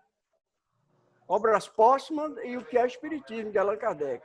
Não só o Pentateuco, porque o Pentateuco ele completa com essas obras de Allan Kardec. O Livro do Espírito, o Evangelho, o Livro dos Médiuns, a Gênesis, o Céu e o Inferno. Vamos lá. Estamos acabando, mas tem mais 15 minutos. Dá para discutir mais um tópico aí. Seria o 16. Quem quer introduzir ele? Neto, aqui o livro que eu estava falando de Arthur Conan Doyle, o que é a história do espiritualismo. Eu tenho ele. Li todo, não li em detalhes, mas eu tenho ele já há algum tempo que eu já consultei. Mas não li, não estudei ele. Ok. Logo nessa 16 aqui, como meu livro é virtual, tem uma vantagem, né? Eu sei que são os 3 mais... Um momento, ô Ney, pode mostrar a capa do livro que você tem?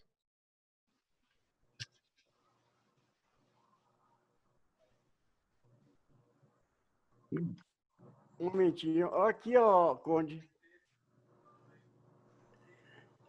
Dá para ver? Não, tudo bem. Outra. Não é edição do Pensamento, acho que a editora do Pensamento que lançava, que já está espiritualismo, é a tradução correta. Tá. E, bom, daí tem um trecho aqui logo no começo do 16 que todo mundo marca, né? Aí ele já me destaca com pontilhado, então, que é o seguinte: da mesma forma que a ciência propriamente dita tem como objeto o estudo das leis do princípio material, o objeto especial do espiritismo é o conhecimento das leis do princípio espiritual. Não, achei interessante logo de cara isso. Então, vou ler esse trecho aqui e vocês vão complementando ou interrompam, como quiserem. Ora, como esse último princípio é uma das forças da natureza que reage incessantemente sobre o princípio material e reciprocamente, disso resulta que o conhecimento de um não pode estar completo sem o conhecimento do outro. Que o espiritismo e as ciências se completam.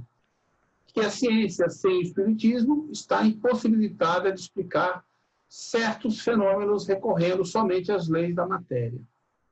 Vai contra o materialismo aí, né? E por ter prescindido do princípio espiritual, se encontra em meio a tantas dificuldades. Que o espiritismo sem a ciência careceria de apoio e de controle e poderia equivocar-se. Só baseado na crença, né? Se o espiritismo tivesse chegado antes das descobertas científicas, teria fracassado, como tudo o que ocorre antes do seu tempo. Novamente, foi um momento providencial, né? Quer dizer, tinha que haver um certo desenvolvimento científico para que ocorresse que o espiritismo surgisse, fosse um momento propício. Ele toca mais um aspecto aí. E o científico que ele fala é a nota 26 aí. A nota 26 a gente já viu aqui, né? Não, mas é justamente quando ele fala do progresso científico, ele está falando das ciências psicológicas. A ciência da observação, que é usada na ciência da psicologia, nas ciências filosóficas. Isso mesmo. É bem isso mesmo. Na verdade, esse método de observação era necessário que existisse para que ele pudesse ser observado. Bem especificamente concordo, Conde. Seria isso daí, né? Bem observado, pontuado. Não? Isso que qualifica como uma ciência, né? De observação. Esse método.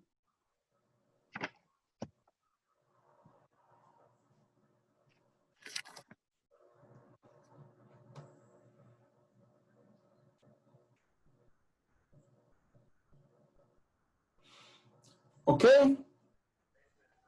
Vamos lá, então. Estamos indo. Está passando rápido essa partezinha aqui.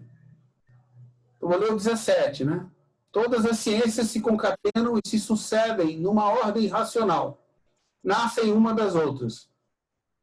À medida que encontram um ponto de apoio nas ideias e nos conhecimentos anteriores. A astronomia é uma das principais que foram cultivadas, permaneceu nos erros da infância, até o momento em que a física revelou a lei das forças dos agentes naturais. A química nada poderia sem a física, devendo acompanhá-la de perto para em seguida marcharem em conjunto, apoiando-se uma na outra.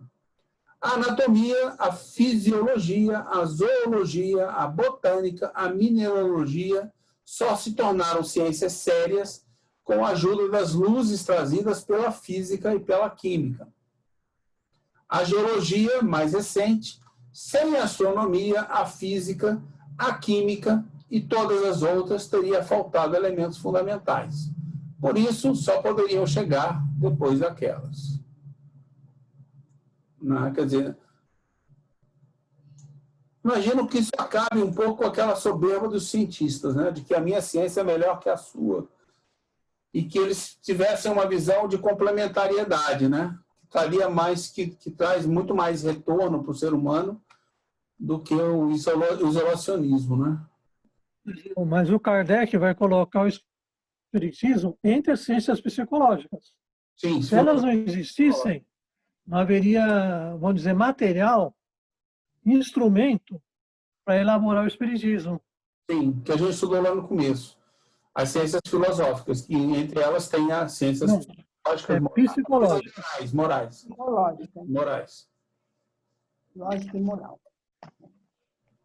Daí a gente vê que uma depende da outra, uma não consegue caminhar sem a ajuda da outra.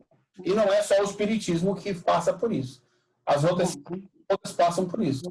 Exatamente como o espiritismo passa. Entendeu? Por isso não invalida em nada a gente está trabalhando dentro de uma ciência, né?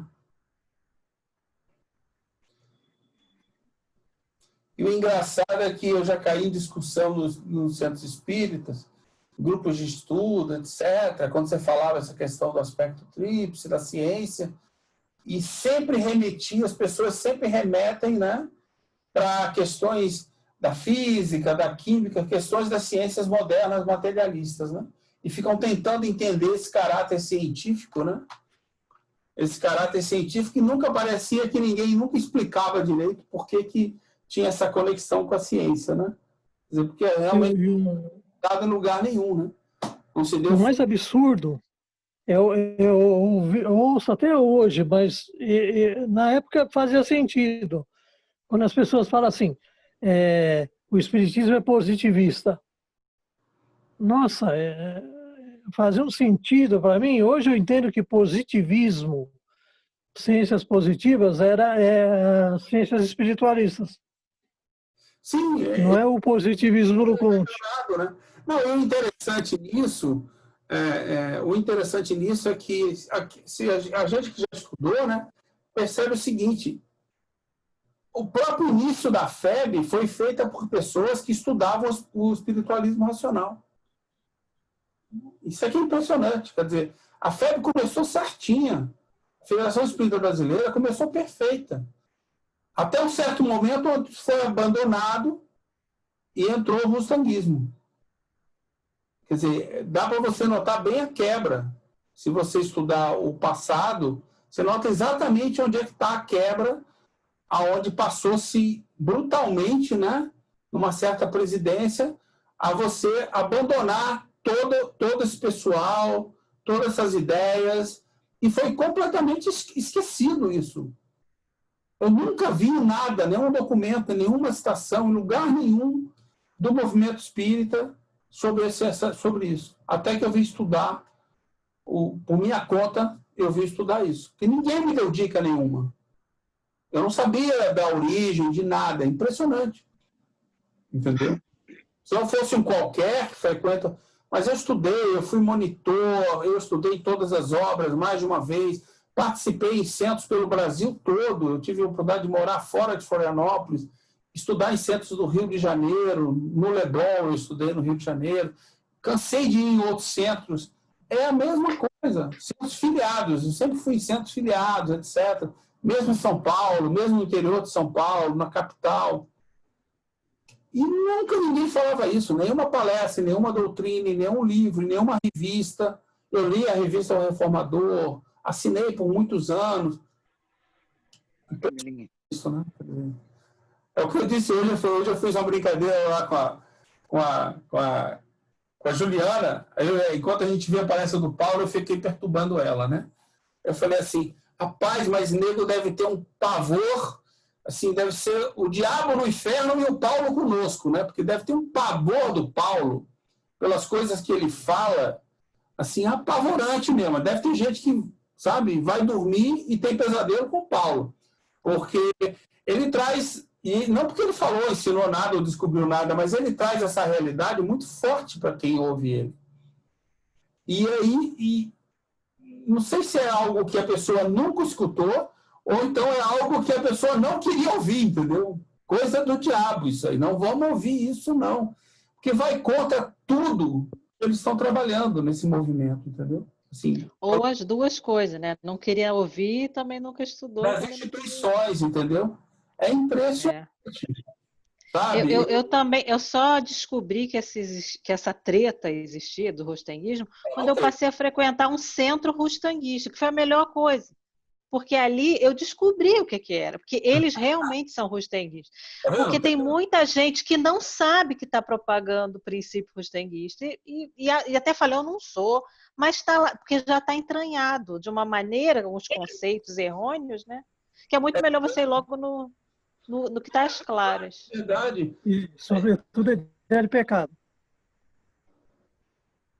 Ah, pois é, pois é. Então, realmente... muito, eu acho hoje muito engraçado isso, entendeu? Mas paciência, cada um com sua velocidade. Certo? Vamos parar no item 17? Estamos a 5 minutos. Alguém tem mais alguma observação? Porque o 18 já tem 2 notas, não sei o que mais. Fala da ciência moderna, acho que é um outro papo legal isso daí. Então, 5 minutos, 4 minutinhos aí. Então, a gente pode encerrar por aqui, né? Tá? Ok?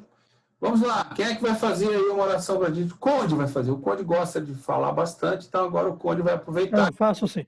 Ele não fugiu, né? Porque da outra palestra na quinta-feira ele fugiu mais cedo. Foi trabalhar no centro. Então, faz para a gente uma oração. Apesar do trabalho online. Só pode, né? Só pode. Com esse vírus perigoso que nada, dirige carro, anda de ônibus. É impressionante esse vírus. Aí a gente Não, eu acho assim, a gente não pode nem divinizar o vírus, nem desprezar ele. Ele está presente. E eu estou vendo uma coisa que me deixa preocupado. Por exemplo, tem um Face. Aqui eu sou ligado numa comunidade aqui do bairro. As pessoas colocam, fulano desencarnou, fulano morreu. E as pessoas estão com medo de dizer que morreu de Covid. Nossa. Então há muita gente morrendo sim de Covid, só que as pessoas têm vergonha de dizer que foi Covid como se fosse pecado. Você pode morrer de qualquer coisa. Isso é verdade. Vamos lá. Mas vamos lá então.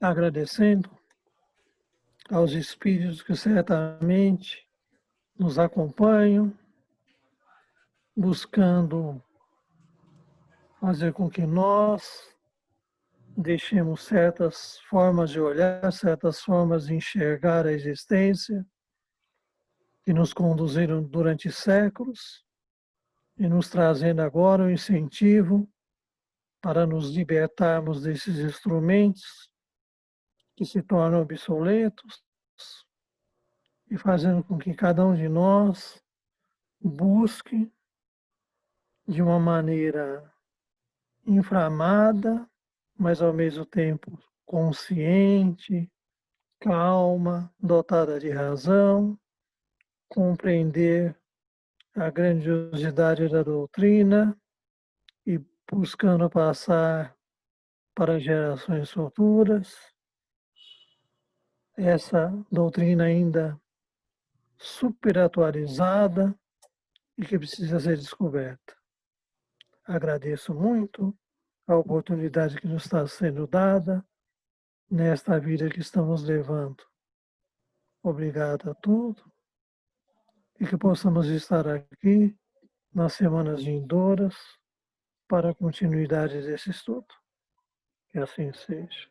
Graças a Deus. Que assim seja, graças a Deus. Isso. Que assim seja. Graças a Deus.